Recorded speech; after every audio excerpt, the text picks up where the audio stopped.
भक्ताः समविष्णुं जगदधिभूतं सुरासुरेन्द्रं जगतां प्रपालकं यन्नाभिपद्मात् किल पद्मयोनिर्बभूव तं वै शरणं गता स्म। नमो नमो मत्स्यवपुर्धराय नमोऽस्तु ते कच्छपरूपधारिणे नमः प्रकुर्मश्चरसिंहरूपिणे तथा पुनर्वामनरूपिणे नमः। नमोऽस्तु ते क्षत्रविनाशनाय रामाय दशास्य नाशिने प्रलम्बहन्त्रे क्षितिवाससे नमो नमोऽस्तु बुद्धाय च दैत्यमोहिने मल्लेच्छान्तकाय अपि च कल्किनान्ये नमः पुनः क्रोडवपुर्धराय जगद्धितार्थं च युगे युगे भवान् विभर्तिरूपं त्वसुरा भवा।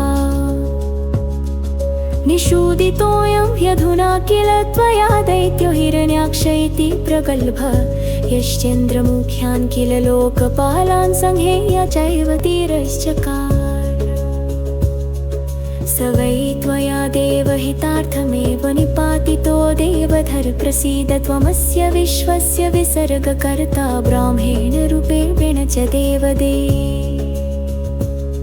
पाता त्वमेवास्य युगे युगे च रूपाणि धत्से सुमनोहराणि त्वमेव कालाग्निहरश्च भूत्वा विश्वं क्षयं नेष्यसि चान्तकाले।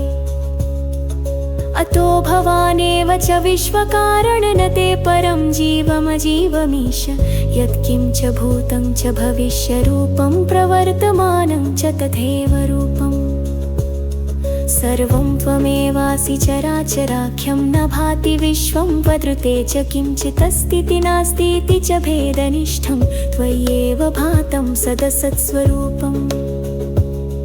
ततो भवन्तं कथमोऽपि देव न ज्ञातुमर्हत्य विपक्वबुद्धे ऋते भवत्पादपरायणं जनं तेनागता स्मः शरणम् शरण्यम्।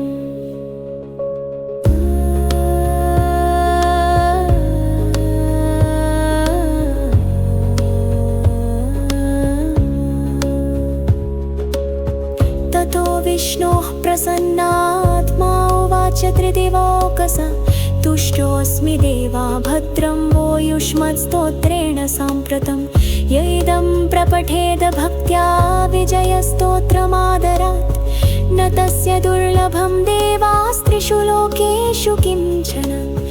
गवां शतसहस्रस्य सम्यक् दत्तस्य यत्फलं तत्फलं समवाप्नोति कीर्तनान् श्रवणान् नरः सर्वकामप्रदं नित्यं देवदेवस्य कीर्तनम् अतः परं महाज्ञानं न भूतं न भविष्यति इति पद्मपुराणोक्तं विष्णुविजयस्तोत्रं सम्पूर्णम्।